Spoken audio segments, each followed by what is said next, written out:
Hello दोस्तों, स्वागत है आपका आपके अपने हिंदी चैनल में। दोस्तों, हम आज फिर से हिंदी साहित्य के कुछ अति महत्वपूर्ण प्रश्नों पर चर्चा करेंगे। और दोस्तों, ये वीडियो हिंदी साहित्य की प्रत्येक परीक्षा के लिए अति महत्वपूर्ण होगी। तो चलिए दोस्तों, शुरू करते हैं अपनी इस वीडियो को। हमारा पहला तथ्य है, शिवसी सेंगर ने सन 1833 में हिंदी कवियों का एक वृत्त संग्रह प्रस्तुत किया था। अगला तथ्य है, सन 1899 में डॉक्टर ग्रियर्सन ने modern vernacular literature of northern Hindustan प्रकाशित करवाया था। अगला तथ्य है, सन 1913 में मिश्रबंधु ने मिश्रबंधु विनोद को 3 भागों में प्रकाशित करवाया था। अगला तथ्य है, आचार्य शुक्ल के द्वारा साहित्यिक पुस्तकों की संख्या 4 मानी गई है, जो कि इस प्रकार से है: विजयपाल रासो, हमीर रासो, कीर्तिलता और कीर्ति पताका। इसी प्रकार से शुक्ल जी के द्वारा देशभाषा काव्य की 8 पुस्तकें मानी गई हैं, जो कि इस प्रकार से हैं: खुमान रासो, बिसलदेव रासो, पृथ्वीराज रासो, जयचंद्र प्रकाश, जयमयंक जसचंद्रिका, परमाल रासो, खुसरो की पहेलियाँ, विद्यापति की पदावली। अगला तथ्य है, आचार्य शुक्ल के द्वारा हिंदी साहित्य के इतिहास में 12 पुस्तकों में से सिर्फ 9 पुस्तकें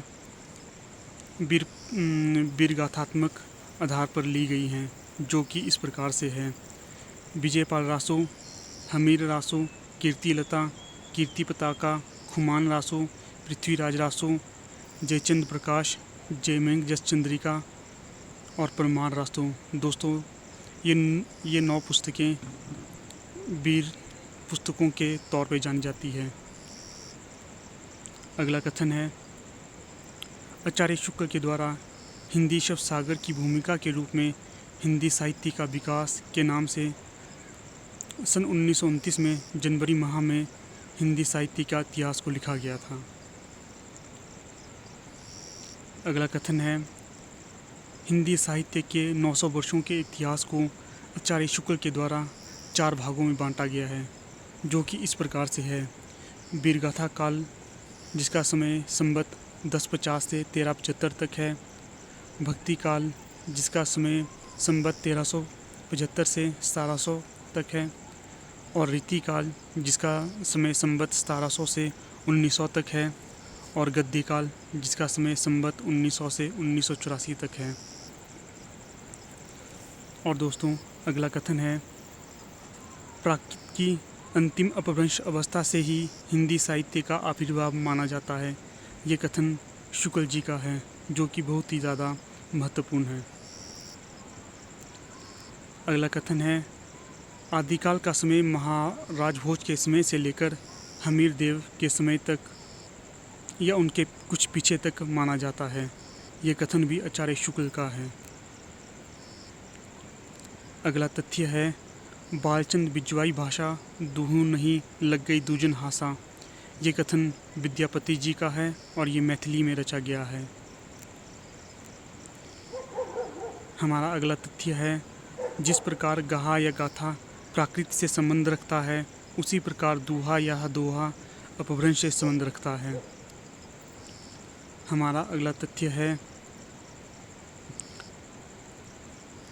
चरित काव्य या आख्यान काव्य के लिए अधिकतर चौपाई या दोहा पद्धति ग्रहण की गई है।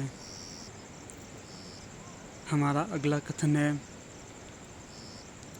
गुहसेन और भामा के द्वारा संस्कृत और प्राकृत और अपभ्रंश में अपनी रचनाएं प्रस्तुत की गई हैं। तो दोस्तों, इस प्रकार हमें पता चलता है कि गुहसेन और भामा के द्वारा संस्कृत, प्राकृत और अपभ्रंश में अपनी रचनाएं प्रस्तुत की गई थी और इन्हें यह तीनों भाषाओं का अच्छी तरह से ज्ञान था।